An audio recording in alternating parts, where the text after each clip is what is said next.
आणि खामेनीसह 48 नेत्यांना ठार केल्याचा डोनाल्ड ट्रम्प यांनी दावा केलेला आहे।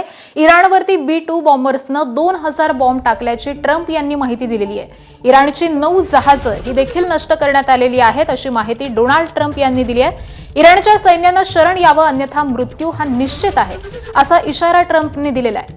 इराण विरुद्धचा संघर्ष हा अजून 4 आठवडे चालेल असं देखील ट्रम्प म्हणाले।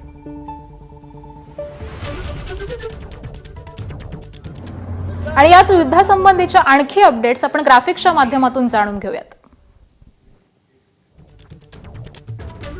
अमेरिकन जवानांच्या मृत्यूचा बदला घेऊ अशी ट्रम्प यांची धमकी आहे। इराणच्या प्रत्युत्तरात इस्रायलमध्ये 9 जवान ठार झाले तर 3 अमेरिकन जवान हे देखील ठार झालेले आहेत।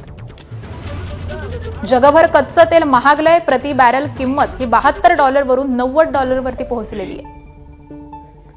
जगभरामध्ये 9000 विमानं ही रद्द झालेली आहेत। त्याबरोबरच भारतातली 350 विमान उड्डाणं ही रद्द झाली आहेत।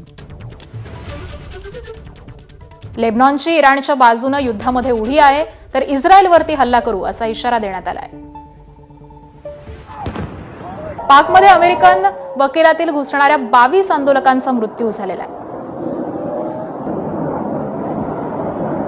पाकिस्तानात अमेरिकेविरोधातील आंदोलनामध्ये 200 जण जखमी झालेले आहेत। पंतप्रधान नरेंद्र मोदींची इस्रायलच्या नेत्यानाहूंशी बातचीत झालेली आहे। त्यांनी चिंता व्यक्त केली आहे। इराणमध्ये 1000 ठिकाणी हल्ले केल्याची अमेरिकन लष्कराची माहिती आहे। तर अमेरिकेच्या हल्ल्यामध्ये आतापर्यंत 165 ठार अशी इराणी मीडियाची माहिती आहे।